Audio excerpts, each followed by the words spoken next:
Bonjour mesdames et messieurs, bonjour chers frères et sœurs dans le Seigneur. Nous voulons parler en ce matin d'un thème, alléluia, que beaucoup se posent la question de savoir, nous parlons de doctrine. Qu'est-ce que c'est que la doctrine? Parce que vous avez constaté que dans les prédications, nous parlons beaucoup de la doctrine de Christ et de la doctrine des apôtres. Alléluia. Donc, nous voulons, avec la grâce que Dieu nous fait, alléluia, parler un peu de la doctrine. Alléluia. Qu'est-ce que c'est que la doctrine? Quelle était la doctrine que prêchait Jésus? Quelle était la doctrine des apôtres? Alléluia. Donc, c'est de cela que nous voulons parler en ce jour. Que notre Seigneur Jésus-Christ vous bénisse. D'emblée, nous voudrons donner une définition de la doctrine. Alléluia. Vous devez savoir déjà que lorsque nous parlons de doctrine, nous faisons allusion à l'enseignement. Donc, je m'étonne quand j'entends des personnes dire, alléluia, nous ne voulons pas prêcher de la doctrine. Mais ils disent qu'ils enseignent. Qui parle de doctrine parle d'enseignement. Qui parle de doctrine parle de donner une instruction. Alléluia. Je ne vais pas entrer, je ne vais pas repartir dans l'Ancien Testament, mais dans l'Ancien Testament, on avait 3 types de doctrines.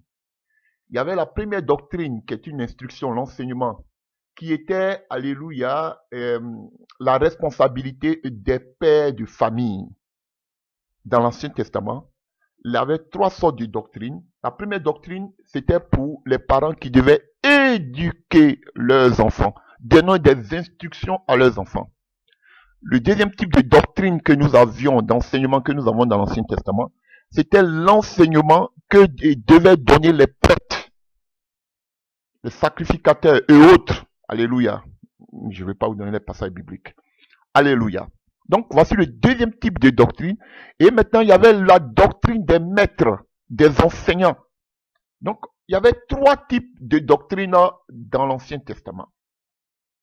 Alléluia. Donc, dans le Nouveau Testament, qui commence bien évidemment avec la venue de Jésus-Christ de Nazareth, nous allons parler de la doctrine de Christ, de la doctrine des apôtres.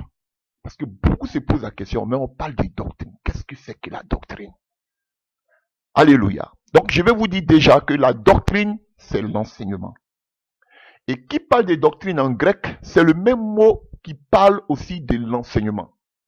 Alléluia. Donc, le mot grec qui parle de doctrine ou d'enseignement, c'est didaké. Alléluia. Didaké, qui sort de didasco, qui veut dire enseignement. C'est ça la doctrine. Didaké, qui sort de didasco, qui veut dire simplement enseigner. À ce qui est dit, doctrine, enseignement, concernant quelque chose, l'action d'enseigner, donner une instruction. Dans une assemblée, par exemple, de chrétiens, parler pour enseigner. Alléluia. Donc, chers frères et sœurs, lorsque nous parlons de doctrine, on fait allusion aussi à l'enseignement. C'est le même mot grec. Enseigner, c'est on doit enseigner une doctrine. Donc, vous qui dites que vous ne prêchez pas, vous n'enseignez pas la doctrine, qu'est-ce que vous enseignez? Et nous allons voir tout cela. Qu'est-ce que vous enseignez? Parce que vous dites, nous on ne veut pas enseigner la doctrine, nous on ne parle pas de la doctrine. Mais donc vous enseignez quoi? Alléluia. Quelle doctrine vous enseignez? Éphésiens 2, verset 20 nous dit que nous avons été édifiés sur le fondement des apôtres et des prophètes, Jésus-Christ lui-même étant la pierre angulaire. Alléluia. Donc nous avons été édifiés sur le fondement, sur la doctrine de Jésus-Christ et des apôtres. Si vous ne prêchez pas la doctrine de Jésus-Christ et des apôtres, qu'est-ce que vous prêchez? Parce que, ou bien peut-être que, alléluia, c'est une ignorance. Parce que vous ne savez pas que qui parle d'enseignement, parce que vous dites que c'est vous qui faites toujours des enseignements. Qui parle d'enseignement parle de doctrine. Parce que c'est le même mot grec. Donc, enseigner, c'est donner la doctrine. C'est instruire. Donc, votre instruction là, c'est sur quoi vous donnez votre instruction? À partir de quoi donnez-vous votre instruction? Alléluia. Bon, donc, et nous allons voir que la base, de la doctrine des croyants que nous sommes, c'est l'évangile. Et on va voir ce que c'est que l'évangile. Nous, notre doctrine, il y avait la doctrine de l'Ancien Testament, mais nous, notre doctrine vient à partir de l'évangile. Ah oui. On va voir ce que Jésus-Christ a prêché. L'évangile commence à partir de Jésus-Christ. Alléluia. Donc, on va voir aujourd'hui la doctrine qu'a prêché Jésus. Nous allons voir aussi la doctrine des apôtres. Parce que les gens se disent, mais on parle de doctrine. Quelle est la doctrine de Christ? Alléluia. Il n'y a pas un passage biblique comme ça, il y a plein de passages qui énumèrent quelques doctrines, mais il n'y a pas un chapitre comme ça dans le Nouveau Testament qui parle de toutes les doctrines qu'on doit observer. Mais je vais vous parler en long et à large de la doctrine chrétienne. Je vais vous parler de la doctrine aujourd'hui. Alléluia. Et cela va vous faire beaucoup de bien. Donc, avant de parler du socle de la doctrine, de notre doctrine, qui est l'évangile, je vais vous donner quelques passages, alléluia, pour corroborer ce que je suis en train de dire, pour appuyer ce que je suis en train de dire. Alléluia. Par exemple, on prend dans le livre de Matthieu 7 à partir du verset 28. Après que Jésus eut achevé ses discours, la foule fut frappée de sa doctrine. Ça, c'est Didaché. Alléluia. On continue. Matthieu 16 à partir du verset 12. Matthieu 16 à partir du verset 12. Alors, il comprit que ce n'était pas du levain du pain qu'il avait dit de se garder, mais de l'enseignement des pharisiens et des sadducéens. Donc, enseignement aussi ici, c'est Didaché.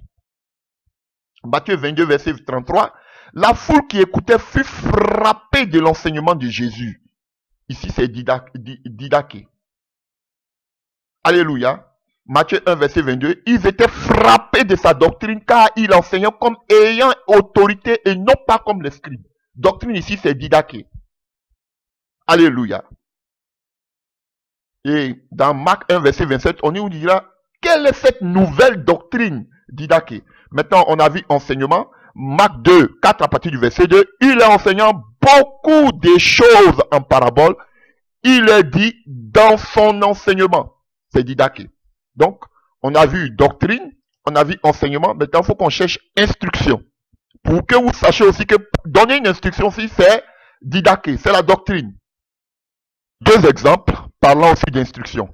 1 Corinthiens 14 à partir du verset 6. Et maintenant, frères, de quelle utilité vous serais-je si je venais à vous parlant en langue et si je ne vous parlais pas par révélation ou par connaissance ou par prophétie ou par doctrine? Ah, ça j'ai pris doctrine. Excusez-moi, c'est 1 Corinthiens 14 à partir du verset 26. Non 1 Corinthiens 14 verset 6, mais 1 Corinthiens 14 à partir du verset 26. Que fait donc, frère, lorsque vous vous assemblez les uns ou les autres, parmi vous, ont-ils un cantique, une instruction? Là, c'est Didaché. Une révélation, une langue, une interprétation, que tout se fasse pour l'édification. Donc, une instruction ici, c'est encore Didaché. Et je prends un deuxième passage et je m'arrête là. 2 Timothée 4 à partir du verset 2. Prêche la parole, insiste en toute occasion, favorable ou non, reprend, censure, exhorte avec toute douceur et en instruisant. Instruisant ici là, c'est Didaché. Donc, chers frères et sœurs, Didaché englobe l'enseignement, la doctrine, l'instruction. Donc vous maintenant vous dites que vous enseignez, mais vous ne voulez pas parler de doctrine. Tu ne peux pas enseigner sans donner une doctrine. Alléluia. On enseigne, alléluia, toujours une doctrine à un peuple. Une vision à un peuple. Mais nous, en tant que chrétiens, notre vision, notre doctrine vient de Christ. Donc si vous n'enseignez pas la doctrine de Christ, qu'est-ce que vous enseignez d'autre? Vous dites toujours des soirées d'enseignement, vous enseignez toujours, c'est vous qui faites des enseignements, et vous dites que vous ne prêchez pas la doctrine. Ce n'est pas possible. Parce que qui parle de doctrine parle d'enseignement, qui parle d'enseignement parle d'instruction. Donc, chers frères et sœurs, rapidement nous venons de voir la définition de la doctrine. Et le socle, comme je le disais tantôt, la base de la doctrine chrétienne, chers frères et sœurs, c'est l'évangile. Et qu'est-ce que c'est que l'évangile? Alléluia. Quand vous allez prendre l'évangile dans le mot grec, alléluia, on parle d'évangéliso, on parle d'évangélion, alléluia, c'est apporter de bonnes nouvelles. Dans l'Ancien Testament, c'était comme d'heureuses nouvelles. Alléluia. Chers frères et sœurs, donc si vous pouvez voir, c'est apporter des joyeuses nouvelles, de bonnes nouvelles, des joyeuses nouvelles, chers frères et sœurs, et des nouvelles de bonté de Dieu, de bénédiction messianique. On parle de Jésus, on ne parle pas de vos bénédictions là. Alléluia. Donc quand on parle d'évangélion ou bien évangéliso, chers frères et sœurs, c'est amener à l'origine de bonnes nouvelles. Alléluia. Des nouvelles de naissance, des nouvelles de mariage. Alléluia. C'est ça, alléluia, qui était, alléluia, qui signifiait, et qu'on appelle évangélion, qu'on appelle évangélion ou bien évangéliso. Et quand vous voyez dans le livre de Luc 1, Luc 2 là-bas, alléluia, chers frères et sœurs, vous voyez que l'ange vient se révéler à Zacharie, l'ange Gabriel. Et il dit quoi à Gabriel? Je t'amène une bonne nouvelle. Il amenait quelle nouvelle? La naissance de Jean-Baptiste. Alléluia. Et quand l'ange Gabriel encore vient se révéler à Marie, il dit la même phrase à Marie, je t'annonce une bonne nouvelle. Il parlait de qui? De la naissance de Jésus-Christ de Nazareth. Homme. Cher. Vous voyez? Donc à l'origine, annonce l'évangélion, c'était annoncer de bonnes nouvelles. Des nouvelles de naissance, des nouvelles de mariage. C'est ce que signifiait évangélion ou évangéliso. Alléluia. C'était annoncer de bonnes nouvelles. Jésus-Christ. Alléluia. Alléluia, chers frères et sœurs. Or, comme je vois ici, dans le Nouveau Testament, c'est la bonne nouvelle de la venue du royaume de Dieu. Et ça, je vais vous montrer. Donc ça, ce sont les bonnes nouvelles qu'il y avait. Annoncer les naissances, les mariages, toujours des bonnes nouvelles, les événements heureux. Alléluia. Mais dans le Nouveau Testament, dans la Nouvelle Alliance, chers frères et sœurs, nous, notre bonne nouvelle, c'est la venue de Jésus-Christ et de son royaume. Voici la bonne nouvelle. Alléluia. Et le salut qui est obtenu à travers Jésus-Christ. Alléluia. Bonne nouvelle qu'on doit apporter à quelqu'un. Alléluia. Ceux qui annoncent de bonnes nouvelles. Proclamer, prêcher la bonne nouvelle. Instruire les hommes au sujet de ce qui appartient au salut chrétien. Donc, voici la base de notre doctrine. En tant que chrétien. La venue de Jésus-Christ, alléluia, et son royaume. Voici la base doctrinale du chrétien. Annoncer le salut qui s'obtient seulement que par Jésus-Christ de Nazareth. Alléluia. C'est ça l'évangile. C'est ça la base, le socle de notre doctrine chrétienne. Alors, nous allons aller depuis l'Ancien Testament, depuis les prophètes, comme Paul avait l'habitude de le dire, ce qui a été dit déjà depuis les prophètes. Alléluia. C'est ce que nous allons voir. Où commence l'évangile de Christ? Qu'est-ce que c'est que l'évangile de Christ? Quel est le royaume de Christ? C'est ce que nous voulons voir. Parce que c'est ça. Avant de parler de toute autre chose qui englobe la doctrine, nous allons d'abord parler de l'évangile, qui était la bonne nouvelle. Donc, nous, en tant que chrétiens, notre bonne nouvelle, c'est la venue de Jésus-Christ et de son royaume. Alléluia. Alléluia. Ça, c'est la première définition de ce que c'est que l'évangile, la bonne nouvelle. L'évangile veut dire apporter une bonne nouvelle. Alléluia. Comme je vous ai dit, de mariage et consort, et nous, de naissance, et nous, en tant qu'enfants de Dieu, nous, notre bonne nouvelle, c'est la venue de Jésus-Christ et son royaume. Mais, il y a une autre définition encore de l'évangile, de la bonne nouvelle. Dans le monde gréco-romain, au temps des Grecs et des Romains, chers frères et sœurs, le message qu'on appelle évangélion, alléluia, c'était apporter un message de victoire. Il y avait des gens qui étaient destinés, qu'on appelait les marathoniers, alléluia, qui amenaient des nouvelles à peut-être au roi ou bien au peuple lors des guerres. Quand les peuples, les royaumes ou bien les Grecs ou les Romains étaient en guerre, alléluia, il y avait des personnes qui étaient destinées seulement qu'à cela. Même ça se faisait aussi dans l'Ancien Testament. Alléluia. Vous vous souvenez dans le livre de Samuel, lorsque, alléluia, Élie, le sacrificateur, ses enfants ont été tués, lorsque l'âge de l'Éternel a été pris, il y a un qui est venu, qui courait, qui est venu. Alléluia, pour annoncer la nouvelle à Élie, et Élie est tombé de sa chaise, il est mort. Donc ça existait. Donc, il y avait ces gens, on les appelait les marathoniers, d'où parlons aujourd'hui des marathons, des gens, des marathoniers, alléluia, qui venaient annoncer, alléluia, le cours, alléluia, de la bataille. La situation, alléluia. Quand il y avait, alléluia, la situation était désespérée pour le peuple qui était en guerre, quelqu'un, un marathonnier, courait pour venir annoncer ça au roi ou au peuple. Lorsqu'il y avait, qu'on appelle un tournant dans la bataille, il venait encore annoncer. Alléluia. Et quand il y avait, alléluia, quand il y avait encore, qu'on appelle la victoire, ce même marathonnier courait pour venir dire au peuple ou au roi que, oh, à la bataille là-bas, nous avons vaincu. Donc, dans le monde gréco-romain, annoncer des bonnes nouvelles, c'était aussi des messages qu'on annonçait lors des guerres.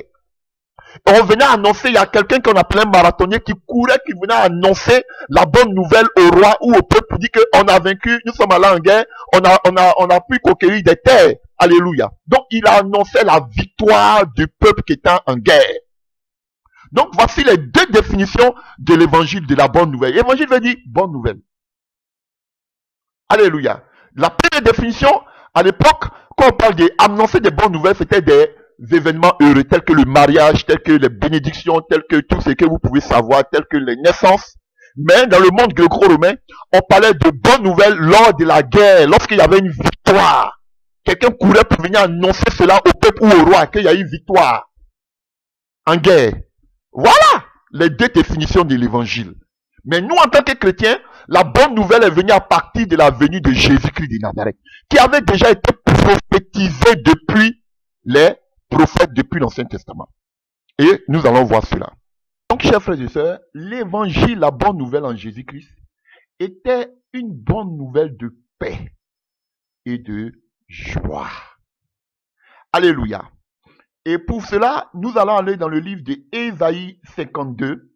Alléluia. On va voir la prophétie de l'Ancien Testament. Le passage principal. Alléluia. Que nous trouvons dans le livre d'Ésaïe 52, verset 7. Alléluia. Ésaïe 52, verset 7. Vous savez, Ésaïe, c'était un prophète merveilleux. Je vous dis la vérité.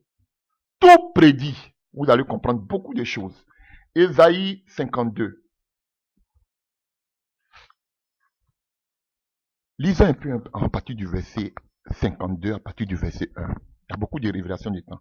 Réveille-toi, Ésaïe 52 à partir du verset 1. Réveille-toi, revêt ta parure Sion, revêt tes habits de fête Jérusalem, ville sainte, car il n'entrera plus chez toi ni incirconcis ni impur. Secoue ta poussière, lève-toi, mets-toi sur ton séant, Jérusalem. Détache les liens de ton cou, captive, fils de Sion, car ainsi parle l'Éternel. C'est gratuitement que vous avez été vendus. Et ce n'est pas à prix d'argent que vous serez rachetés. Car ainsi parle le Seigneur l'Éternel.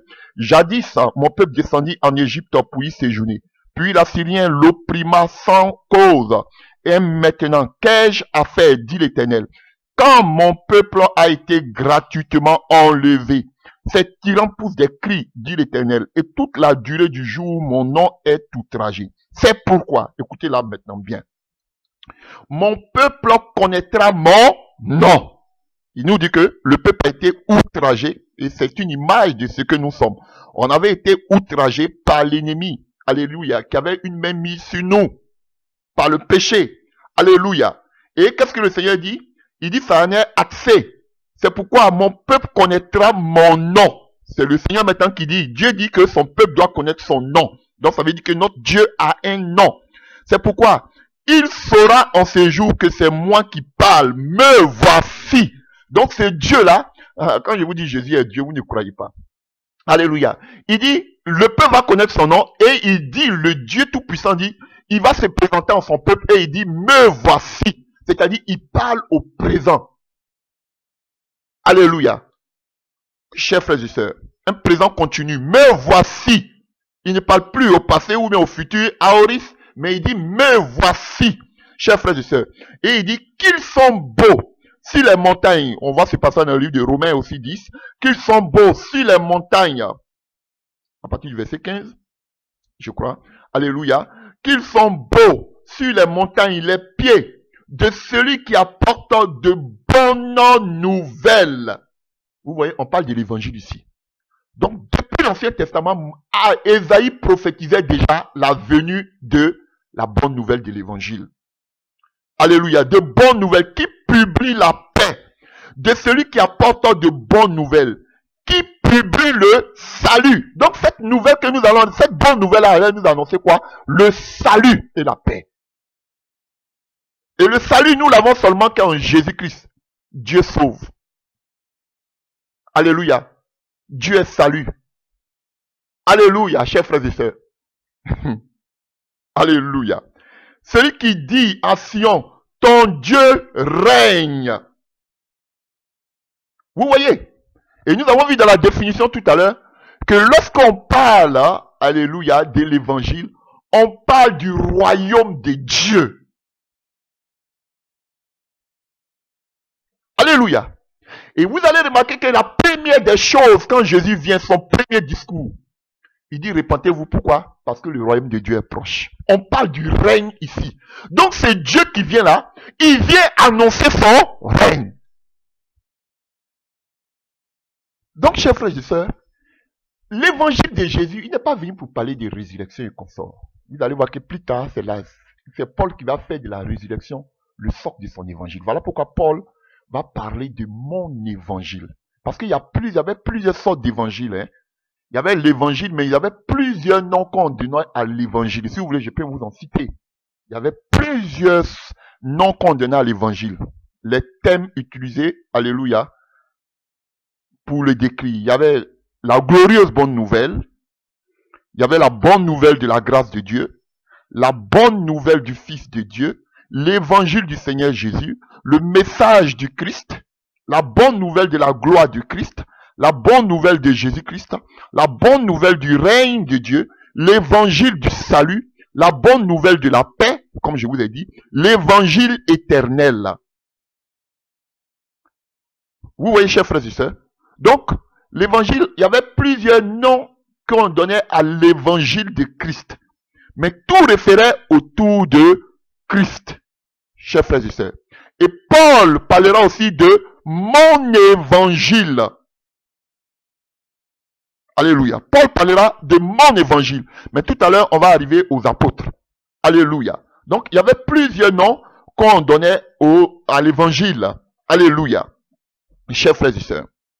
Je vous ai dit tout à l'heure que l'évangile aussi, quand je donnais la définition, voulait dire victoire. On annonçait la victoire dans le monde gréco-romain.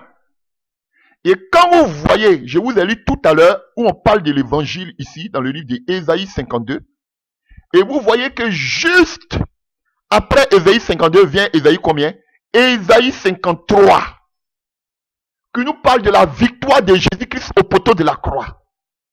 Vous voyez, Ésaïe 52 nous parle, alléluia, de la venue de l'évangile. Ésaïe 53 nous parle de la victoire de Jésus-Christ au poteau de la croix. Il était porté, vous pouvez lire Ésaïe, alléluia. Qui a cru à ce qui nous a été annoncé, alléluia. C'était pour nos souffrances brisées, vous connaissez tous ces passages, ces chapitres. Vous voyez, et en mourant au poteau de la croix, c'était notre victoire. Donc, Ésaïe 51 nous amène cette bonne nouvelle du royaume. Jésus, quand il est venu, tout son temps qu'il était sur terre, il n'a fait que parler du royaume. Et ici, on a vu quoi? Ton Dieu règne. Ton Dieu règne. Et quand Jésus vient, il dit, répentez-vous, car le royaume de Dieu est proche. Quand les gens lui posaient la question, il dit, hey, si c'est par le droit de Dieu que je chasse les démons, c'est que le royaume de Dieu est parvenu, est au milieu de vous. Donc, ton Dieu règne. On parle du règne de Jésus-Christ de Nazareth. Parce que le royaume a été ouvert à partir de la venue de Jésus. Alors qu'on dit que ton Dieu règne. Mon frère, Jésus est Dieu.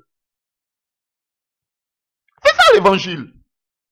Il est venu annoncer le règne du Dieu vivant. Et nous allons le voir tout à l'heure dans Marc, qui nous dit au commencement de l'évangile de Christ. Donc l'évangile de Christ là, commence à partir de la venue de notre Seigneur Jésus-Christ de Nazareth.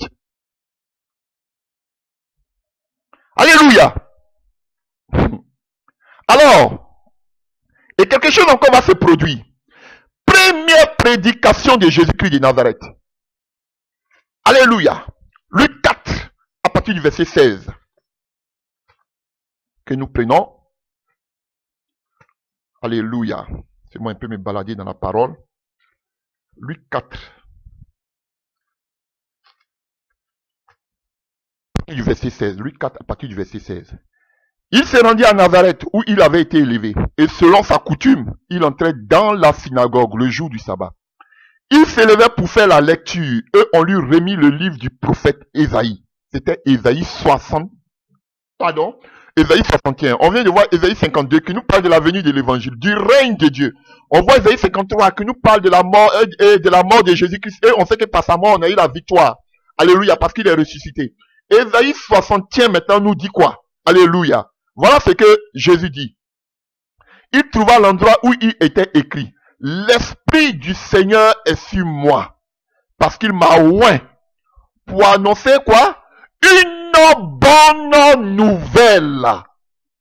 Et dans le livre d'Ésaïe 52, quand nous avons lu, on dit qu'il est bon les pieds de ceux qui annoncent la, qu'on appelle les bonnes nouvelles. Donc Jésus-Christ est le premier évangéliste.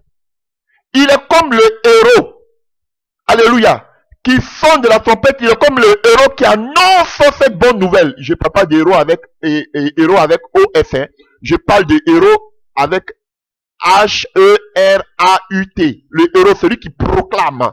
Le roi, quand le roi doit venir, celui qui proclame, c'est lui on appelle le héros. Alléluia. Voilà. Donc Jésus était le premier évangéliste qui a annoncé cette bonne nouvelle.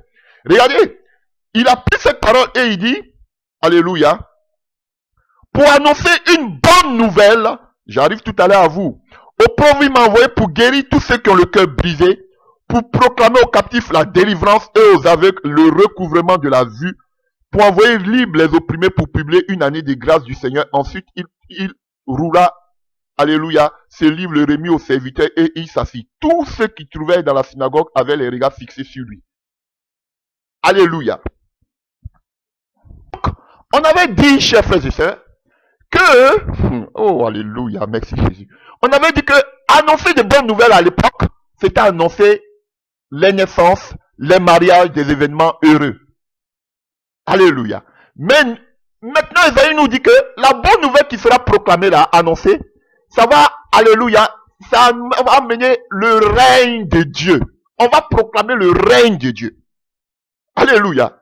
Et Jésus vient avec son règne, il prononce cette nouvelle, qu'on appelle, cette nouvelle cette bonne nouvelle, qui n'a rien à voir avec les naissances, qui n'a rien à voir avec les événements heureux ou bien bénédiction, tout ce que vous en savez, mariage.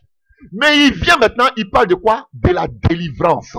Avant de, il y a quelque chose que je vais dire là. Mais avant, on continue à partir du verset 21. Alors on dit que tout le monde les regarda, fixa les yeux sur lui. Il savait que quelque chose se passait parce que Jésus n'enseignait pas comme les autres. Il enseignait avec autorité. Il y avait un silence. Alléluia. Pour marquer, alléluia, oh alléluia, c'est 400 ans de silence entre l'Ancien et le Nouveau Testament. Il y avait un silence et tout le monde avait les yeux fixés sur lui.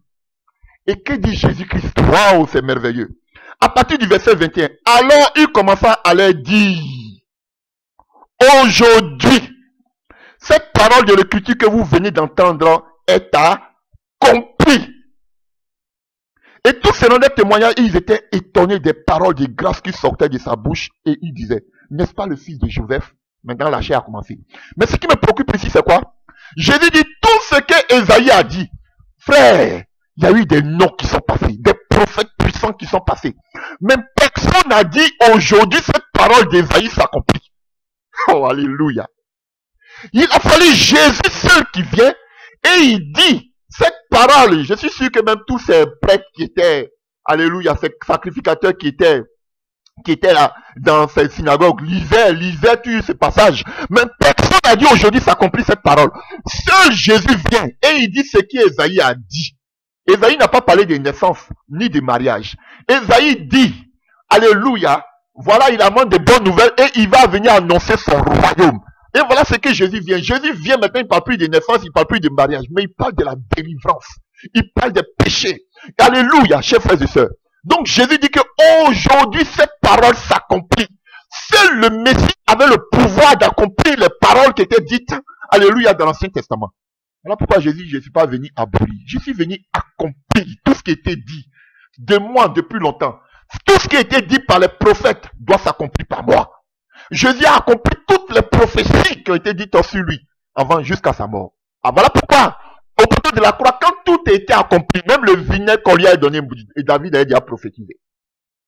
Alléluia, à la place de l'eau. Maintenant qu'il a accompli toutes les paroles à la croix, il dit tout est accompli. Les gens pensaient que c'est parce que non, Jésus voulait mourir. Non, c'est parce qu'il a accompli toutes les prophéties qui avaient été dites sur lui. Il dit aujourd'hui, ce que, alléluia, Ésaïe a dit me concernant. Moi, le premier évangéliste qui vient annoncer cette nouvelle, cette bonne nouvelle, alléluia, s'accomplit aujourd'hui. Et que disait la prophétie, alléluia, que disait la prophétie d'Ésaïe? La prophétie d'Ésaïe dit que, alléluia, il est venu annoncer une bonne nouvelle aux pauvres, à ceux qui, pour guérir ceux qui ont le cœur brisé, pour proclamer aux captifs la délivrance et aux aveugles le recouvrement de la vue. Ainsi de suite. Donc c'est une autre sorte de bonne nouvelle. Ce n'est pas naissance ou bien mariage. Alléluia, chers frères et sœurs. Donc cela s'accomplit par Jésus. Et quand Jésus vient, on voit cela dans son ministère. Nous allons voir tout à l'heure dans le livre de Marc. Alléluia. Alors ici, je veux vous choquer un peu. Alléluia. Quand vous allez prendre Ésaïe 61, on dit Jésus-Christ, Ésaïe 61 nous dit qu'il est venu pour annoncer de bonnes nouvelles aux malheureux. N'est-ce pas? Mais ici, en Luc 4, à partir du verset 18, l'Esprit du Seigneur est sur moi parce qu'il m'a oint pour annoncer une bonne nouvelle aux pauvres. Je vais vous choquer, je vais vous montrer encore deux passages. Dans le livre d'Ésaïe 61, on parle des malheureux. Ici, on parle des pauvres. Mon ami, Jésus-Christ n'est pas venu annoncer la bonne nouvelle, alléluia, aux riches. Je vais vous choquer. Les gens ont dit, mais Jésus a dit, allez partout le monde, annoncer la bonne nouvelle à toutes les nations. Dans les nations, là, il y a les riches. Mon ami. Alléluia. Il dit, il est venu annoncer, alléluia, la bonne nouvelle aux pauvres. Sinon, il allait enlever même en même temps les pauvres. On ne parle pas des pauvres en esprit ici. On parle des vrais pauvres. Ah oui, contrôlez dans vos Bibles. On parle des pauvres. Donc vous, aujourd'hui, je comprends pourquoi vous dites que vous ne voulez pas prêcher la doctrine. D'où vous tirez aujourd'hui, et on va voir ce que Paul dit par rapport à ces gens-là. D'où vous tirez aujourd'hui votre évangile pour aller annoncer l'évangile aux riches. Vous avez tiré ça où? Montrez-moi un seul passage où Jésus allait annoncer l'évangile aux riches. Vous avez plus de compassion que Jésus-Christ de Nazareth. Oh, mais dit oh, Zachée. Ah, c'est pas lui qui est allé vers Zachée, c'est Zachée qui est venu vers lui. Donc ça veut dire que pour que le riche, alléluia, même on parle du riche qui est venu vers Jésus pour poser des questions à Jésus. C'est pas Jésus qui est allé vers le riche. C'est le riche qui a demandé à Jésus, que faut-il faire pour que je sois sauvé? Alléluia. Jésus n'est pas allé chez Zachée, c'est Zachée qui courait, qui s'est mis sur un sycomore. Et Jésus lui a dit, Zachée, descends, je vais partir. Et quand il entrait dans la maison de Zachée, on voit ce que Zachée a dit. Mais vous partez annoncer ce que Zachée a fait. Vous partez annoncer l'évangile. On voit deux riches. On voit Zachée et on voit le pauvre. Alléluia. On voit l'autre riche. L'autre riche, il allait triste parce qu'il ne voulait pas abandonner. Mais quand il allait chez Zachée, Zachée, on voit ce qu'il a fait de tout son argent qu'il avait. Donc voici l'évangile. Jésus n'est pas allé chez des riches pour annoncer l'évangile. Lui-même le considère comme les gens de mauvaise vie. Il fréquentait les gens, les pauvres, les lépreux, les aveugles. Mais vous tirez aujourd'hui votre évangile pour aller annoncer l'évangile aux riches. Fils de maman que vous êtes. Montrez-moi ça bibliquement. Montrez-moi cela. Alléluia. Même Pierre-Paul, il était allé chez le proconsul annoncer l'évangile. Il passait à annoncer l'évangile. Alléluia. Mais il n'est pas à cause des biens. Mais ce qui doit être à plus de 98%. Alléluia. Ceux qui doivent notre cible, ce sont les pauvres, pas les riches. Et je peux vous montrer encore deux autres passages. Alléluia. Même si vous voyez la première prédication de Jésus sur la montagne, Matthieu 5. Alléluia. À partir du verset 2. Il dit, heureux les pauvres en esprit, car le royaume des cieux est à vous. Vous voyez, Jésus vient parler du royaume, comme avait dit, alléluia, Jean-Baptiste. Et j'ai dit Jean-Baptiste, Ésaïe. Les gens vont me dire, ah, tu as vu ici, on parle du, oh, les pauvres en esprit. Je vous envoie encore d'un autre passage. Matthieu 11. On voit Jean-Baptiste en prison, il est troublé. C'est un prophète de Dieu. Il connaît la loi, il connaît les prophètes. Oh, c'est puissant.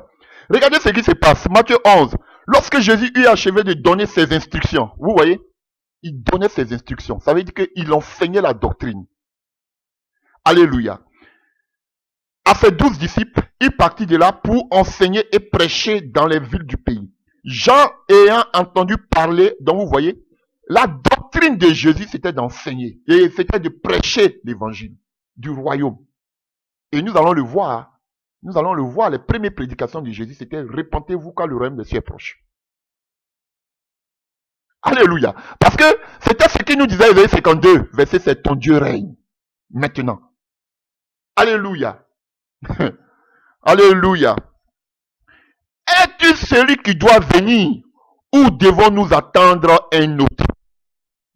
Jésus, sachant que Jean-Baptiste était un prophète, je suis la voix de celui qui crie dans le désert, aplanissez le chemin du Seigneur. Il connaissait la parole. Les prophètes. Ah, la présence de Dieu en celui, chers frères et sœurs. Aïe, aïe, aïe, aïe. Alors, il dit, va lui dire, allez-y lui dire, il n'a pas dit que je suis, hein, mais il va le ramener sur la parole. Il dit, allez-y dire à Jean-Baptiste. Jésus lui répondit, allez rapporter à Jean-Baptiste ce que vous attendez et ce que vous voyez.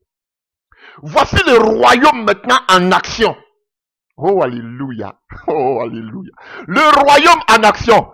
Ésaïe nous avait dit qu'il allait amener, alléluia, la délivrance. Les aveugles allaient voir et autres. C'était déjà dit dans Ésaïe 61. Ah, frère, je ne peux pas continuer. La présence de Dieu est là. Aïe, aïe, aïe. Frère, et il dit, est-ce celui qui doit venir ou bien nous devons attendre? Il dit, allez rapporter à Jean ce que vous attendez et ce que vous voyez. Les aveugles voient, les boiteux marchent, les lépreux sont guéris et les lépreux sont purifiés, les sourds entendent et les morts ressuscitent. Et écoutez ce qu'il dit, et la bonne nouvelle est annoncée à qui encore? Aux pauvres, pas aux riches. Alléluia. Le royaume en action, ce qu'il avait dit en Ésaïe 61, qu'il a dit cela est accompli aujourd'hui, cela s'accomplit par moi. Et maintenant, il le met maintenant, il avait dit seulement dans la synagogue que cela s'accomplit aujourd'hui. Maintenant, il démontre maintenant ce qu'il avait dit. Ce qu'Ésaïe avait prophétisé. Il dit, c'est moi, à partir de moi, cela s'accomplit. Et maintenant, ce qu'il a dit, il le met maintenant en action. Il dit, allez-y, dis à Jean-Baptiste ce que vous entendez et vous voyez. Donc, il pouvait constater. Alléluia. Heureux celui pour qui je ne serai pas une occasion de chute. Alléluia, chers frères et sœurs. Voici le règne de Dieu. Ésaïe avait annoncé que le Dieu là, il allait régner. Il allait faire connaître ce nom. Et il dit, mais voici, je me présente à vous. Dans l'Ancien Testament, c'était l'Éternel qui parlait par Ésaïe. Et Jésus vient, il dit que ce qu'Ésaïe a dit là, ça s'accomplit par moi. Donc ça veut dire que cet Éternel là maintenant, il dit, me voici au milieu de vous.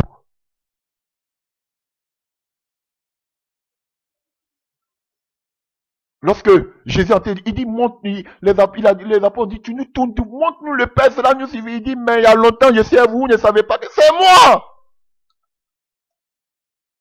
Alléluia. Oh frère, est la révélation. Il dit, mais voici, dans Ésaïe 52, ça veut dire que je viens à vous. Alors que Dieu ne se présentait pas dans l'Ancien Testament. Mais cette fois-ci maintenant, il dit, je viens à vous, mais voici, je vous montre mon nom. Et on dit que le Dieu qui vient, celui qui allait venir prêcher, qu'on appelle amener la bonne nouvelle, il devait parler de quoi? Du salut. Alléluia. Yoshua, Dieu est salut. Alléluia. Donc le salut s'obtient seulement que par Jésus. Alléluia. Et le royaume maintenant est démontré par des signes et des miracles, par des délivrances comme Ésaïe 61 avait prophétisé. Qui l'a fait? Aucun ne l'a fait. Il n'y a fallu seulement que Jésus. Même Jean-Baptiste ne l'a pas fait. Voilà pourquoi il ramène Jean-Baptiste à Ésaïe 61. Il dit, allez-y lui dire ce que vous voyez, vous attendez. Et Jean-Baptiste savait que c'était le Messie seulement qui pouvait le faire. Parce que les Ésaïe ont prophétisé la venue du Messie. Alors Jean-Baptiste dit, mais si c'est toi, pourquoi? Qu'est-ce que je fais en prison ici? Alléluia. Il pensait que le Messie venait pour le délivrer de la prison. Mais il avait un autre message. Il dit, faut pas que ta foi va. C'est vrai que tu vis des moments difficiles, mais regarde un peu la parole des prophètes. Qui a prophétisé ça? C'est Ésaïe. Et c'était pour qui? C'était pour le Messie. Il dit, ah, donc tu me poses la question, est-ce que c'est moi qui dois venir, mais on doit attendre un autre? Donc je te ramène à Ésaïe 61. Et qui pouvait faire ce qu'Ésaïe a fait à seul le Messie? Donc c'est pour te dire que Jean-Baptiste, je suis le Messie. Faut pas que ta foi va être ébranlée. Waouh! Jean-Baptiste maintenant au plus profond de sa prison, même si la prison n'a pas été ouverte, il a compris que maintenant sa prophétie s'est accomplie.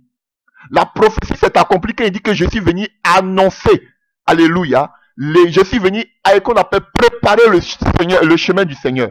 Ah oui, maintenant mes yeux ont vu. Voilà pourquoi Jésus dit que ce que vous voyez à ses disciples, les prophètes ont voulu voir ce que vous voyez, mais ils ne l'ont pas vu. Vos pères ont voulu voir ce que vous voyez, mais ils n'ont pas vu. Frère, c'est la grâce. Donc frère, tu ne peux pas dire que tu prêches l'évangile de Christ si le règne de Dieu ne t'accompagne pas. Je vais vous choquer aujourd'hui. Vous dites vous prêchez l'évangile. On va voir comment l'évangile était prêché. Vous ne pouvez pas dire que vous prêchez l'évangile de Christ si le royaume de Dieu ne vous accompagne pas. Voici la base d'où vient, voici l'origine de l'évangile qui devait être prêché. Voilà. Je prêche l'évangile de Christ. Quel évangile? L'évangile de Christ, frère, c'est pas en parole, mais les actions doivent t'accompagner. C'est ça l'évangile. Ou bien fermez vos bouches. Alléluia. Alors, allons-y voir maintenant dans le livre de Marc. Voilà pourquoi Jésus dit, alléluia, allez-y annoncer cette bonne nouvelle. Et il parle toujours des signes qui vont accompagner cette bonne nouvelle. Cette bonne nouvelle-là, c'est pas pour parler des mariages, comme vous le faites là. Dieu va te marier, Dieu va te marier. Ça, c'est long. Vous êtes toujours dans l'Ancien Testament. Dans l'Ancien Testament, bonne nouvelle, c'était mariage, c'était bénédiction, c'était chose. Mais maintenant, là, Jésus amène une nouvelle bonne nouvelle. Si je peux m'exprimer ainsi. Alléluia. Mais vous êtes encore dans la loi, sous la loi. Sous la loi, là, quand on parlait, l'ange Gabriel est venu annoncer le mariage à Zacharie, j'ai dit le mariage, la naissance à Zacharie de la naissance de Jean-Baptiste ou à Marie, la naissance de Jésus. S'ils étaient encore sous la loi, Galate nous dit que Jésus est né sous la loi. Vous êtes dans ça, mariage, naissance. C'est pas ça l'évangile. L'évangile annonce le royaume de Christ. L'évangile parle de Christ. Alléluia. Et en parlant de Christ, le règne de Dieu se manifeste. Voici l'évangile. Voici l'évangile. Voyons Marc 1. Marc va nous donner l'introduction de l'évangile de Christ. Qu'est-ce que c'est que l'évangile de Christ? On va voir. Marc, tout le chapitre 1 de Marc nous décortique l'évangile de Christ. Prenons Marc 1. Écoutez, Marc 1 à partir du verset 1.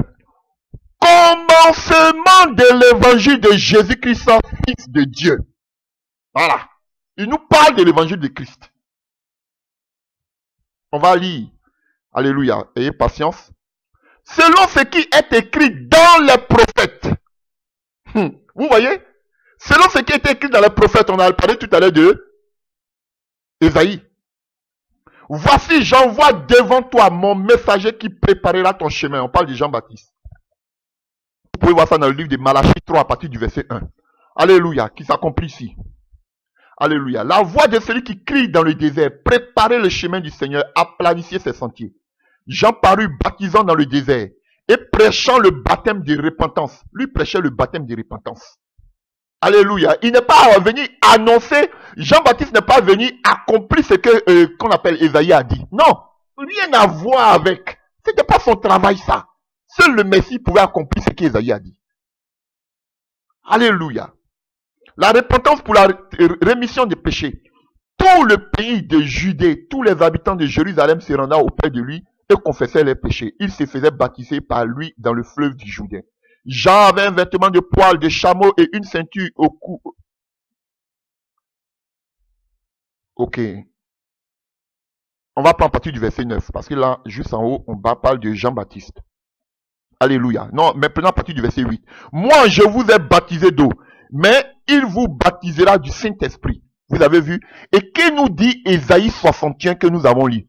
L'Esprit de Dieu est sur moi. Et Jean-Baptiste dit ici qu'il vous baptisera du Saint-Esprit et de feu. Du Saint-Esprit. Alors que dans l'Ancien Testament, le prophète Ésaïe nous dit que, quoi? Ésaïe 61, alléluia, Dieu m'a oint. C'est l'onction. Le Saint-Esprit. Et ici, il dit que, lui, il vous baptisera du Saint-Esprit. Mais Jean-Baptiste n'a pas dit que lui, il allait vous baptiser du Saint-Esprit. Seul Jésus-Christ. Donc, ce que a dit Ésaïe 61 s'accomplit ici.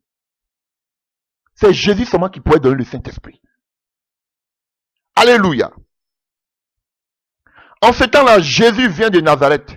En Galilée, il fut baptisé par Jean dans le Jourdain. Au moment où il sortit de l'eau, il vit les cieux s'ouvrir. Et l'Esprit descendre sur lui comme une colombe. Et une voix se fit entendre des cieux ces paroles. Tu es mon fils bien-aimé. En toi, j'ai mis toute mon affection. Aussitôt, l'Esprit poussa Jésus dans le désert, où il passa 40 jours tenté par Satan, et il était avec les bêtes sauvages et les anges le servaient. Après que Jean eut été livré, Jésus alla dans la Galilée, prêchant l'évangile de Dieu.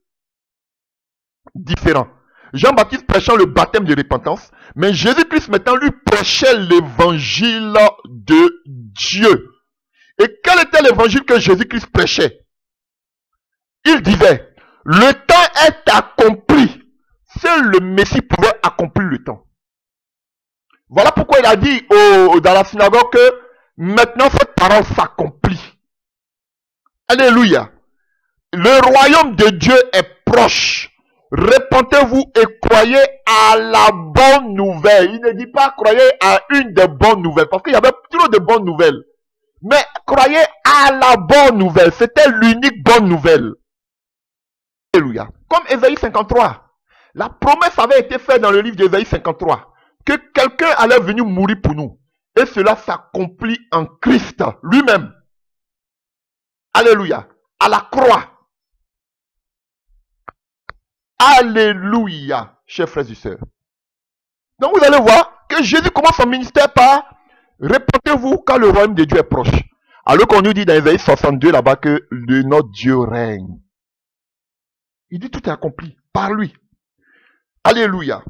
Et croyez à la bonne nouvelle, l'unique bonne nouvelle. Comme il passa le long de la mer de Galilée, alléluia, il a commencé à appeler ses apôtres. Il a commencé à appeler ses apôtres. Donc, il a commencé à annoncer, lui-même il s'est baptisé, il a annoncé l'évangile. Alléluia. Et il a commencé à appeler ses apôtres. Alléluia. Vous pouvez le voir. Alléluia. Et à partir du verset 21, et le jour du sabbat, Jésus entra dans la synagogue et il enseigna. Ils étaient frappés de sa doctrine car il enseignait comme ayant de l'autorité et non pas comme les scribes. Parce qu'il n'avait pas le Saint-Esprit. Il ne pouvait pas avoir cette audace. Parce qu'ils n'avaient pas le Saint-Esprit. Ils n'étaient pas ivres du Saint-Esprit. Et quand tu es ivre du Saint-Esprit, tu as l'audace, tu as l'autorité. Alléluia, chers frères et sœurs. Et là, il se trouva dans la synagogue un homme qui avait un esprit impur, vous voyez, et qui s'écria, Qu'en est-il entre nous et toi, Jésus de Nazareth? Tu es venu pour nous perdre. Donc, c'est un démon qui dit le nom de Jésus. Il allait nous faire connaître son nom, il vient à nous. Et il dit Jésus-Christ de Nazareth, toi le Dieu qui sauve, tu es venu pour nous perdre. Pourquoi ils n'ont pas parlé de ça de Jean-Baptiste? Je sais que tu es le Saint de Dieu. Jésus le menaça disant, tais-toi et sors de cet homme. Et l'esprit impur sortit de cet homme en l'agitant avec violence et en poussant un grand cri. Tous furent saisis de stupéfaction, de sorte qu'ils se demandaient les uns aux autres. Qu'est-ce que ceci? Une nouvelle doctrine. Ha! Un nouvel évangile. Une nouvelle bonne nouvelle. Si je peux m'exprimer ici. Une nouvelle doctrine. Il y avait plusieurs sortes de doctrines. Mais Jésus nous a envoyé une nouvelle doctrine. C'était l'évangile du royaume de Dieu. Et dans cette nouvelle doctrine, chers frères et sœurs, comme Esaïe avait dit, on chassait les démons pour donner la liberté, la délivrance. Voilà ce qui s'accomplit. On ne parle plus de naissance, on ne parle plus de mariage. On parle de chasser les démons dans cette nouvelle doctrine que tu dis que tu prêches l'évangile. Alléluia. Il commande avec autorité même aux esprits impurs et ils lui obéissent. Voici l'évangile de Christ. Chasser les démons. Tu dis tu prêches l'évangile de Christ. Mon ami, faut te revoir. Alléluia. Il commande avec autorité même aux esprits impurs et ils obéissent. Jésus n'est pas venu enseigner comment prier pour dormir. Avant, c'est la sorcellerie, ce que vous faites là. Prier pour dormir, prier pour bien dormir. Et comme les chrétiens, aujourd'hui, les gens ne sont pas chrétiens, ils sont des religieux. Regardez, quand on parle de prière, regardez le nombre de vues. Des milliers de vues. Il faut te mettre comme ça pour prier. Prends Somme 91 pour prier, pour dormir. Et les gens aussi, regardez. Des religieux, jusqu'à dans la moelle épinière. Vous avez vu Jésus prêcher? Quelle doctrine vous prêchez? Vous avez vu Jésus prêcher comme on appelle, comment prier pour dormir? C'est la sorcellerie que vous êtes en train de faire? Où tirez-vous votre doctrine?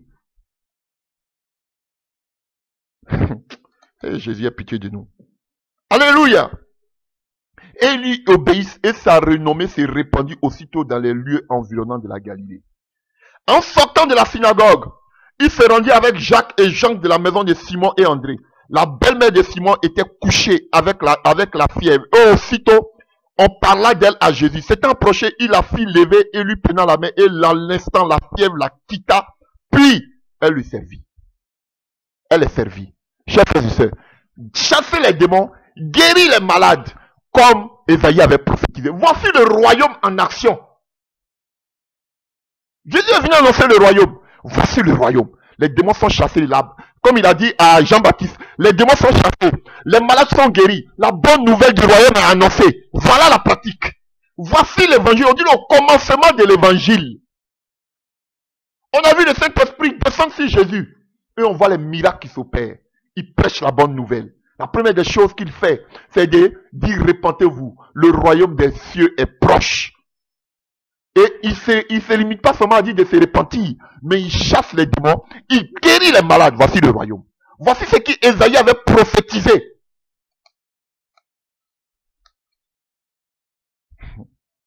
Je prêche l'évangile, je prêche l'évangile. Alléluia. Le soir, après le coucher du soleil, on lui amena tous les malades et les démoniaques, et toute la ville était rassemblée devant sa porte. Il guérit beaucoup de gens qui avaient diverses maladies. Il chassa aussi beaucoup de démons. Et il ne permettait pas aux démons de parler parce qu'il le connaissait. Alléluia. Vers le matin, pendant qu'il faisait encore très sombre, il s'éleva et sortit pour aller là. Alléluia. Pour aller dans les lieux déserts où il pria. Alléluia. Tout le chapitre 1. Alléluia. Et qu'est-ce que Jésus fait encore? Alléluia. Simon et ceux qui étaient avec lui s'est mis à sa recherche. Et quand il l'eut trouvé, il lui dit, tous te cherchent. Il lui répondit, allons ailleurs dans les bourgades voisines, afin que j'y prêche aussi, car c'est pour cela que je suis sorti. Il alla prêcher dans les synagogues, par toute la Galilée, et il chassa les démons. Partout il partait évangéliser. Il ne restait pas dans les temples. Bande de faux prédicateurs que vous êtes. Vous êtes dans votre temps bien embelli, vous avez fait toutes sortes de prédications. Des milliers de vues, on dit, ah, c'est un grand serviteur de Dieu. Mon œil! Allez-y dans les bourgades, comme Jésus. Vous dites que vous prêchez l'évangile, voici le commencement de l'évangile de Christ. Tout serviteur accompli sera comme son maître.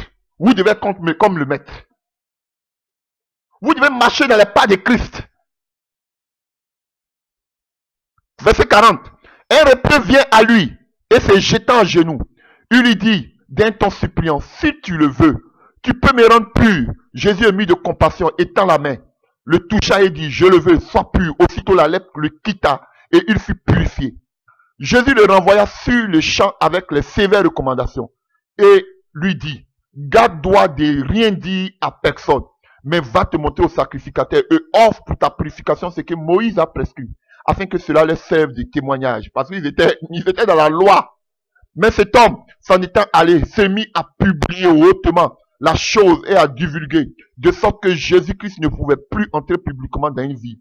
Il se tenait dehors, dans les lieux déserts, et l'on venait à lui de toutes les parts. Voilà. Voici un bon serviteur de Dieu. Ils vont faire publicité à longueur de journée. Grand prédicateur, grand prophète, grand ceci, cela. Vous êtes des aventuriers. Jésus même était dans les déserts, on partait le chercher là-bas. Voici l'évangile de Christ. Donc, mon frère et soeur, tu dis tu prêches l'évangile, annonce le royaume. On nous dit que Jésus était loin. Tu dois recevoir le Saint-Esprit. On nous dit que Jésus a été baptisé. Alléluia. Ça fait partie de la doctrine aussi. Le baptême au nom de Jésus. On va parler de ça plus tard dans la deuxième prédication. Parce que là, on va parler seulement de l'évangile. Alléluia. Et Jésus ne s'est pas arrêté là. Il a annoncé le royaume. Alléluia. Et le royaume là, alléluia, il a chassé les démons. Il a guéri les malades. Il partait aussi prêcher. Donc, chers frères et sœurs, de la venue de Jésus jusqu'à son retour, alléluia, c'est le temps de la mission pour l'église. Ah oui. De la venue de Jésus, depuis que Jésus est parti, de le temps de la Pentecôte, jusqu'au retour, jusqu'à l'enlèvement, chers frères et sœurs, jusqu'à l'enlèvement, c'est le temps de la mission de l'église.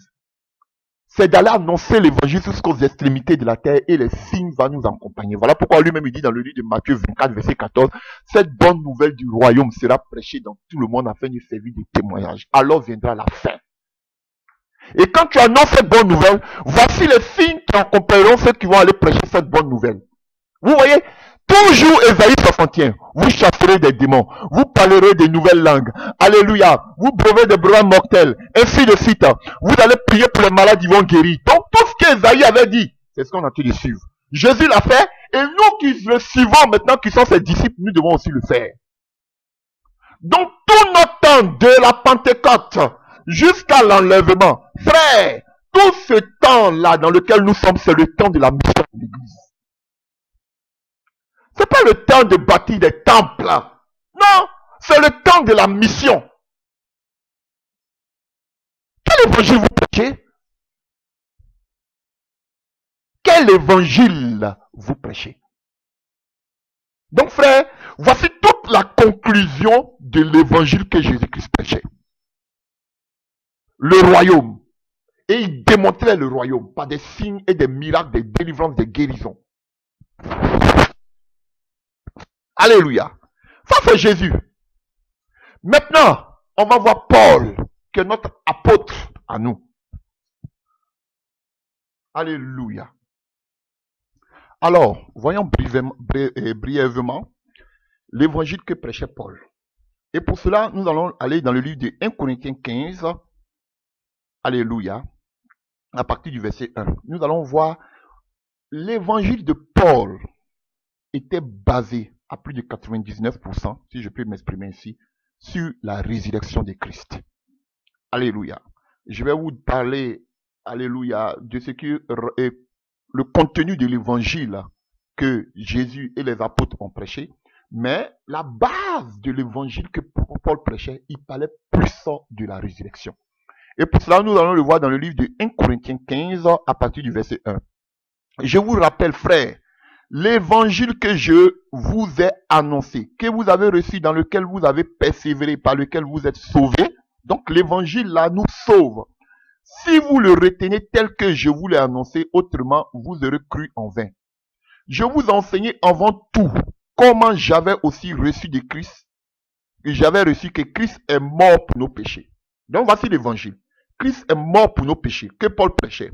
Selon les Écritures, qu'il a été enseveli, qu'il est ressuscité le troisième jour. Alléluia. Et qu'il est apparu à Céphas, puis aux 12, ensuite il est apparu à 500 frères à la fois, dont la plupart sont encore vivants, donc quelques-uns sont morts. Alléluia. Donc, chers frères et sœurs, Paul a toujours parlé, alléluia, vous voyez à partir du verset 12. Or, si l'on prêche que Christ est ressuscité des morts, comment quelqu'un parmi vous dit qu'il n'y a pas de résurrection des morts? S'il n'y a pas de résurrection des morts, Christ non plus n'est pas ressuscité. Et si Christ n'est pas ressuscité, notre prédication est donc vaine et votre foi aussi vaine. Donc, vous pouvez lire tout le livre de 1 Corinthiens 15.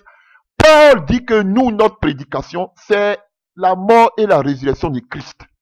Et Dieu voulant, je vous prêcherai pourquoi la résurrection est importante.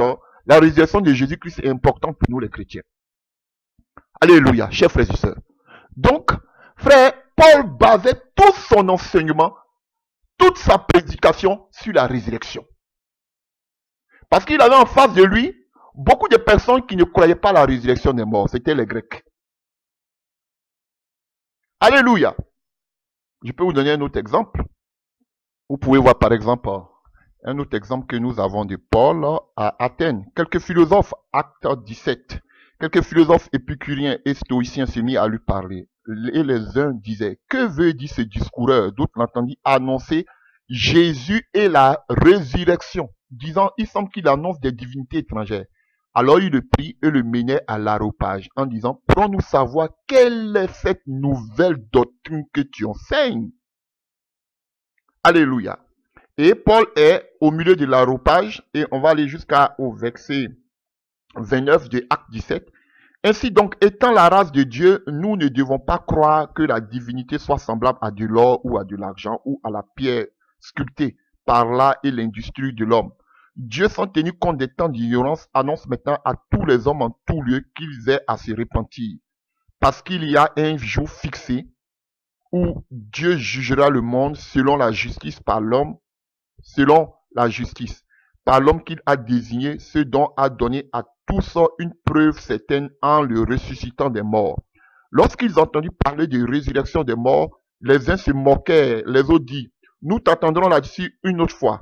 Alléluia. Vous voyez, donc, Paul avait fait de son évangile, il parlait seulement que de la résurrection de Christ. Il y avait d'autres thèmes qui englobaient l'évangile et qu'on appelle l'évangile. Mais Paul parlait, il avait basé son évangile sur la résurrection. Peut-être parce que ses auditeurs, généralement, étaient des païens qui ne croyaient pas à la résurrection des morts tels que les Grecs. Mais il parlait beaucoup de la résurrection, chers frères et sœurs. Alléluia. Donc, frères, si on veut parler un peu du contenu de l'évangile, à part la résurrection de Paul, vous devez savoir que parler, alléluia, de l'évangile, c'est révéler la gloire de Jésus. Alléluia. C'est révéler sa gloire. Alléluia. Que vous pouvez voir dans le livre de, alléluia, de 2 Corinthiens. 2 Corinthiens. Alléluia. 4 à partir du verset 4 qui nous dit que les gens, à cause de l'aveuglement des choses de Simon, ils ne peuvent pas voir l'évangile laisse resplendir. Alléluia. Chers frères et sœurs, donc c'est révéler la gloire de Dieu. L'évangile nous parle de la vie éternelle. Alléluia. Et l'évangile aussi démontre la puissance de Dieu, car c'est une puissance pour le salut de quiconque croit. Alléluia. Parler de l'évangile, c'est démontrer aussi la puissance de Dieu. Alléluia. Chers frères et sœurs. Et cet évangile aussi nous sauve. Cet évangile nous appelle. Cet évangile, nous avons vu, nous donne la paix. Cet évangile-là, en l'écoutant, il nous donne l'espérance de la vie éternelle. Nous donne la vie. Alléluia. Et cet évangile aussi nous fait croître et nous fait porter des fruits. Alléluia. Et, alléluia, nous devons obéir à cette parole. Obéir, alléluia. Et ce que je voudrais dire, nous ne devons pas avoir honte d'annoncer l'évangile. Alléluia. Comme Romains 1, verset 16, Paul dit, je n'ai point honte d'annoncer l'évangile car c'est une puissance pour le salut de quiconque croit. Frère, si tu penses que, sœur, tu penses que tu es dans la vérité, alléluia, tu ne dois pas avoir honte d'annoncer cet évangile. Alléluia. Frère, si d'autres personnes t'annoncent un autre évangile à part ce que les apôtres, à part ce que Jésus-Christ a annoncé, ne le prends pas. Et encore, l'évangile, nous l'avons reçu gratuitement, nous devons le donner gratuitement. Paul dit dans le livre de Galates, alléluia, c'est une obligation pour lui d'annoncer dans le livre de Corinthiens, Corinthiens 9, à partir du verset 16. Alléluia. C'est une obligation pour lui d'annoncer l'évangile. Alléluia. Il le fait gratuitement sans user de son droit de prédicateur. L'évangile doit être annoncé. Nous avons annoncé, nous avons reçu gratuitement. Nous devons le donner gratuitement. Frère. Alléluia. Et c'est notre devoir en tant qu'enfant de Dieu de défendre l'évangile, de prêcher cet évangile. Alléluia. De l'annoncer, de persévérer. Alléluia. Et je vais vous dire aussi que quand nous prêchons l'évangile, chers frères et sœurs, nous devons nous attendre à souffrir pour cet évangile. Et là, je voudrais lire. Alléluia. On va parler de la doctrine. Et vous allez voir qu'il y a beaucoup de fausses doctrines. Alléluia. Là, je vais décortiquer un peu plus. Alléluia. Donc, nous sommes liés par cet évangile. Quand nous prêchons l'évangile, nous sommes liés. Et là où nous sommes liés, chers frères et sœurs, automatiquement, qu'est-ce qui nous accompagne? C'est la souffrance. Alléluia. Voilà ce que Paul dit à Timothée, dans le livre de 2 Timothée 1, à partir du verset 8. N'aie donc point honte du témoignage à rendre à notre Seigneur, ni de moi, son prisonnier, mais souffre avec moi pour l'évangile, par la puissance de Dieu. Alléluia, qui nous a sauvés et qui nous a appelés par une vocation sainte. Alléluia. Donc, quand tu annonces l'évangile, il ne faut pas penser qu'il y a les bénédictions. Tu dois souffrir pour l'évangile. Tout à l'heure, quand on va parler aussi on va décortiquer les doctrines, je vais en parler aussi. Alléluia. Donc, et j'écoute des gens, des prédicateurs populaires sur les réseaux sociaux, qui vous disent que, alléluia, que quand, pour pouvoir être élevé, béni, tu dois souffrir et puis après Dieu te bénit. Mais c'est la sorcellerie. Et c'est ce qu'ils ont mis dans la tête de tous ces chrétiens.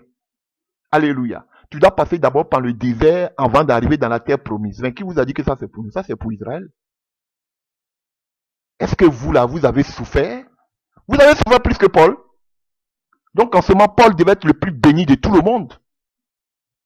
Oui, je n'arrivais pas à manger toute une journée. J'étais obligé de jeûner. J'étais obligé, tout le monde partait, je restais seul dans l'église, je devais attendre le taxi, le dernier. C'est ça là, tu souffres là. Je portais un seul pantalon. C'est ça votre souffrance? Alléluia. Vous voulez que j'égrène toutes les souffrances de Paul? Alléluia. C'est ça que vous appelez souffrance? Donc pour eux, quand tu arrives à cela, quand tu souffres, entre guillemets, tu dois être béni. Alléluia. Donc ne cherchez pas la bénédiction comme ça. Vous voyez comment ils changent l'évangile. Ils ont fini de prêcher la prospérité. Maintenant, ils vont maquiller pour vous dire que vous devez payer le prix, souffrir. Et puis après, Dieu va vous bénir. Donnez-moi. Est-ce que vous avez plus souffert que Paul? Donc Paul, là, il était béni comment? Les apôtres, là, vous avez souffert plus qu'eux? Donc eux, avant de mourir, ils devaient être bénis. Si on va selon votre logique. Alléluia. Hébreux 11. De ton salut, les bénédictions de loin. Ils sont tous morts pour l'évangile. Quelle était leur bénédiction avant qu'ils meurent? Parce qu'ils ont souffert. Ils devaient être bénis avant de mourir, d'être martyrs, crucifiés, tués. Alléluia, chers frères et sœurs. Et je voudrais pas continuer sans parler de qu'on appelle, on voit Paul qui était prisonnier ici, de parler qu'on appelle, du premier qui a répandu le mot chrétien, qu'on appelle Ignace d'Antioche. Ignace d'Antioche, alléluia, qui était un évêque de l'église qu'on appelle d'Antioche, alléluia, qui était un compagnon de Polycarpe, alléluia, un des fils dans la foi de Jean. C'est Ignace d'Antioche qui a parlé du mot chrétien. C'est lui qui a dit qu'il faut mourir en tant que chrétien. Ignace d'Antioche qui a dit pour la première fois le mot chrétien, qui a répandu le mot chrétien, alléluia, jusqu'à nos jours. Vous savez comment il est mort? Il est né en Antioche, alléluia, mais il était déporté à Rome. Il était martyr, il était tué. Par quoi? Par les animaux féroces. On l'a remis aux animaux qui l'ont mangé. Ignace d'Antioche, lui qui a dit aujourd'hui, lui qui a répondu aujourd'hui le mot chrétien, puis vous dit qu'aujourd'hui, je suis chrétien, je suis chrétien, je suis chrétien. Il a dit que c'est une gloire de mourir comme chrétien. C'est lui qui a répondu ce mot chrétien, là, le mot chrétien. Alléluia, il est mort, il était dévoré par les animaux. Tapez sur Google, tapez Ignace d'Antioche, vous allez voir comment il est mort. Dévoré par les animaux. Lui, il a été béni. Vous êtes des abominables prédicateurs, les Tounazis et autres. Des abominables prédicateurs, je le dis. En face de vous, je vous le dirai. Vous êtes des abominables prédicateurs. Oui, il faut payer le prix. J'ai souffert. Voilà pourquoi Dieu me bénit. Vous tous qui parlez là, votre argent là, vous savez que c'est de l'argent sale. Vous savez où vous tirez votre argent. Tous ceux qui sont sur la place publique aujourd'hui qui parlent de bénédiction, regardez-les tous les clics là. Ils sont tous dans des loges, ils sont tous dans des, alléluia, dans des réseaux. Il n'y a pas un d'entre eux qui a l'argent propre. Et pour cacher cela, ils vont vous dire que c'est parce qu'ils ont souffert que Dieu les élève. C'est faux. C'est faux. Alléluia. Donc si c'était en partait selon votre logique, c'est que tous les apôtres là, ils allaient être bénis parce qu'ils ont souffert plus que vous. Ils ont subi des emprisonnements. Toi, tu n'as dit que tu étais en prison pour l'évangile. Tu as reçu des 39 coups moins 1 sur ton dos. Alléluia. Tu as été flagellé. Alléluia. Donc pourquoi tous ceux qui ont subi cela, eux n'ont pas été bénis avant d'être enlevés, puis c'est vous avec votre petite souffrance, vous dites que c'est pas j'ai souffert, j'ai été béni. Vous êtes des abominables prédicateurs. Alléluia. On doit souffrir pour l'évangile que nous prêchons. Pas être Paul n'a pas été riche. Tout à l'heure, je vais parler de la doctrine, je vais expliquer encore. Ils emmènent des mauvaises doctrines. Voilà ce que Paul dit encore. Dans le livre de 2 Timothée 2, à partir du verset 8 à 9. Souviens-toi de Jésus-Christ issu de la postérité de David, ressuscité des morts, vous avez vu, selon mon évangile, selon lui son évangile, pour lequel je souffre jusqu'à être lié comme un malfaiteur. Alléluia. Quand tu prêches l'évangile de Dieu, tu es lié par cet évangile et tu souffres pour cet évangile. Alléluia. Chers frères et sœurs. Moi, je ne sais pas quel évangile, ils vont vous dire que quand on souffre, on doit prospérer. C'est quel évangile vous prêchez? Alléluia. C'est quel évangile? Allons-y un peu.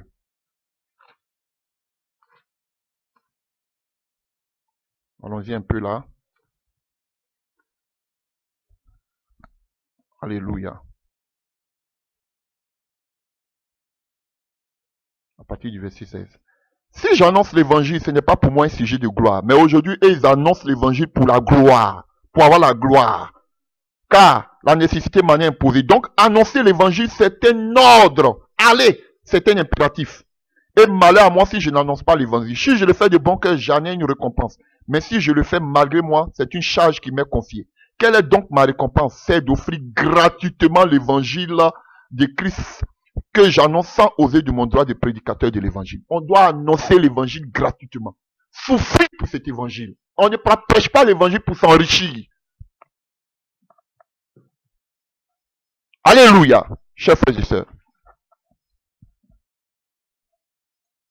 Alléluia. On a encore un autre passage pour parler de souffrances dues à l'évangile. Dans le livre de 1 Thessaloniciens 3, que nous allons lire à partir du verset 1. C'est pourquoi, impatients que nous étions, et nous décidant à rester seuls à Athènes, nous envoyâmes Timothée, notre frère, serviteur de Dieu et ministre de l'évangile de Christ, pour vous affermir et vous exhorter au sujet de votre foi, afin que personne ne fût ébranlé au milieu des tribulations présentes. Car vous savez vous-même que nous sommes destinés à cela. Et cela, lorsque nous étions près de vous, nous vous l'annoncions d'avance, que nous serons exposés à des tribulations comme cela est arrivé. Et comme vous le savez, ainsi dans mon impatience, j'envoyais m'informer de votre foi, dans la crainte que le tentateur ne vous eût tenté et que nous n'eussions travaillé en vain. Alléluia. Donc, voilà. Paul les avait déjà avertis. Alléluia. Que ce n'est pas des tribulations, comme dans le livre des apôtres, qu'il nous faudra entrer dans le royaume des cieux. Quand on prêche l'évangile, lorsque nous prêchons l'évangile, on doit s'attendre à souffrir pour l'évangile. Et si vous dites des prédicateurs, des serviteurs de Dieu, que vous ne souffrez pas de l'évangile, c'est qu'il y a un hic, il y a un problème. Parce que là où l'évangile véritable est prêché, où la vérité biblique est prêchée, chers frères et sœurs, il y aura des tribulations. Mais si vous prétendez prêcher la sanctification, prêcher la vérité biblique, que vous n'êtes pas persécuté pour l'évangile, vous avez un problème.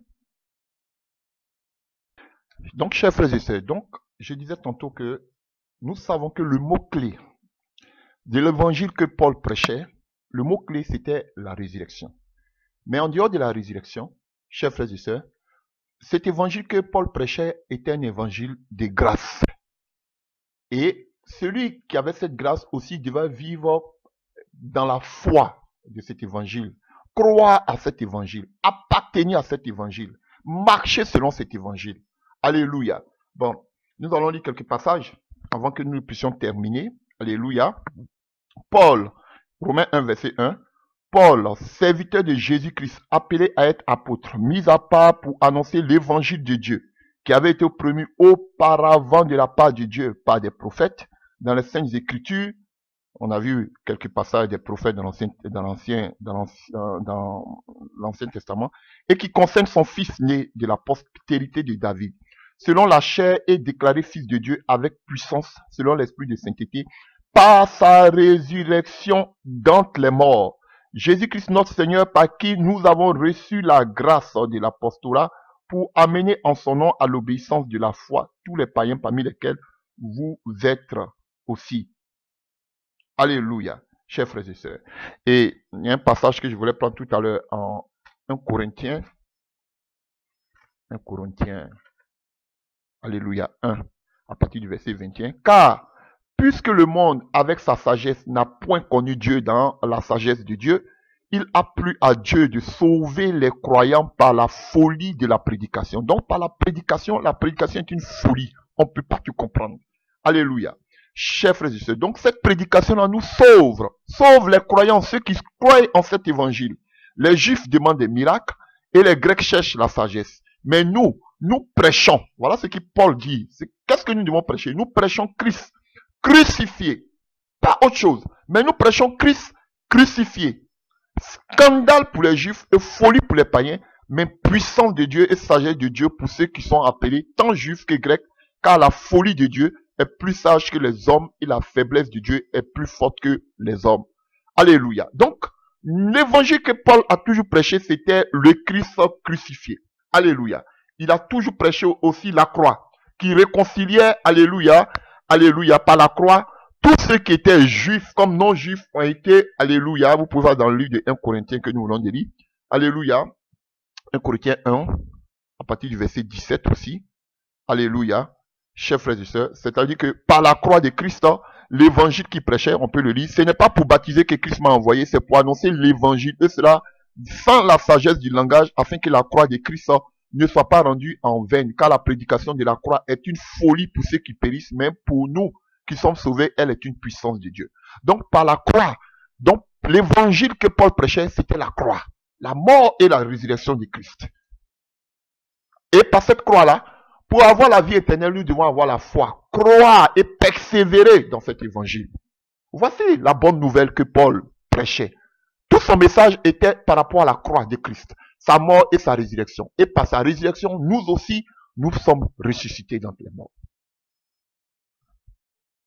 Donc, chers frères et sœurs, donc nous devons savoir pour finir que nous ne devons pas nous prêcher nous-mêmes. Alléluia, la clé de notre évangile, ça doit être Christ. Et tous ceux qui n'observent pas, alléluia, c'est ce que je viens de dire, vous pouvez le voir dans le livre de 2 Corinthiens 4 à partir du verset 3, nous ne nous prêchons pas nous-mêmes. Aujourd'hui, c'est ce que nous voyons, les gens se prêchent eux-mêmes, ils prêchent les succès matériels. Ils prêchent leur voiture, ils prêchent leur bénédiction, ils prêchent leur femme, ils prêchent leur foyer. Mais on ne prêche plus Christ aujourd'hui. Christ n'a plus de place dans nos prédications. Nous prêchons les choses de ce monde. Alléluia. Alléluia. Et tous ceux qui n'obéissent pas à cette parole, quel sera leur sort? Tous ceux qui n'obéissent pas à cet évangile. Alléluia. Et 2 Thessaloniciens 1 nous dit, alléluia, à partir du verset 8, alléluia.